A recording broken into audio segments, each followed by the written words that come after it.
Let me get this out of the way first. I wasn't a very big fan of the first Bad Company.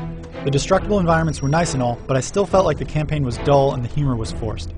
Enter Bad Company 2, the latest in a long line of shooters from DICE. Of course, multiplayer has always been the star of the Battlefield branded games, but let's talk first about the campaign. After an interesting introduction, you're immediately reunited with the characters from the first game. Thankfully, they're a lot less annoying this time around. I can't believe you're leading us through another minefield, Haggett. The plot is your typical action film fare here. You need to jump around the world to find a super weapon with awesome power, etc., etc. It may not be the most original concept, but it does set the stage well for some crazy amounts of action.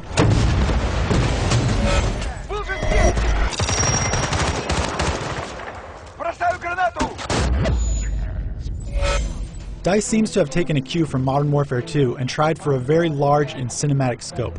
Unfortunately, they don't quite nail it. The result is a tone that's a little unfocused. It's typical here to go from normal shooting to a tank mission to a UAV mission to a defend mission to an on-rails segment, all in rapid succession. All these segments are still fun, it just hurts the cinematic feel that it seems they're trying to go for. When everything is a high action sequence, there's very little tension building. And those brief moments of downtime are needed to add weight to the thrilling sections. On the plus side, this is a very good-looking game.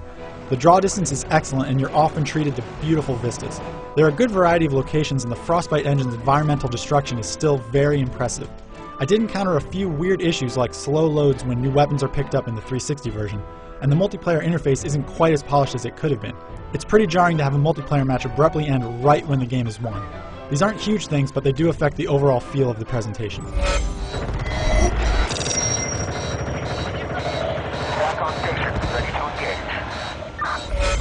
As far as shooters go, Bad Company 2 controls very well, no big surprise there. As I mentioned before, there's a lot of different types of missions available. Your character is apparently some kind of super Rambo soldier that can operate any vehicle and utilize any weapon. Particularly fun are the vehicle missions. Hopping in a helicopter with a lot of firepower never gets old. It's all good fun as long as you don't get worn out from the breakneck pace of everything. It should be noted that the game design is much more linear than its predecessor. This isn't necessarily a bad thing. It funnels you to the action and there are no moments where you feel like you're just wandering around in an empty field for no reason. Now, while the campaign is solid, it's not really worth the full price of the game. After all, it's relatively short at about 6 hours. However, there's multiplayer.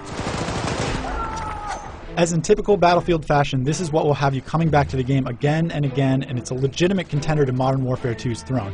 The multiplayer game will be familiar to a lot of people out there. You pick from a number of classes that have their own custom kits and then work towards unlocking better equipment and perks. Perks are new in this game and work pretty much like they do in Call of Duty, adding special abilities and equipment to your character as you unlock them. Of course, since this is Battlefield, certain perks are also tailored for vehicles too, which is a nice touch. The modes include squad-based deathmatch, rush mode where you attack and defend, and conquest, which involves capturing points and pushing across a map.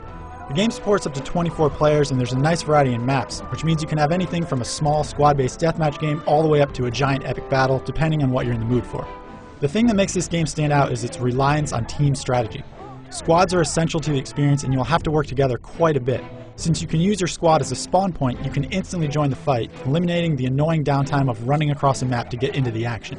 The maps are very fun, and the fact that they are destructible offers a whole new dimension to the game. Cover can be completely destroyed and the map changes dramatically as you progress through a match.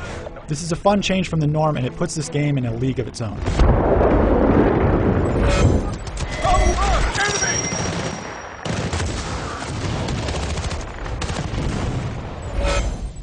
If you're just buying Bad Company 2 for its single player, you might end up being disappointed. It's solid but not remarkable.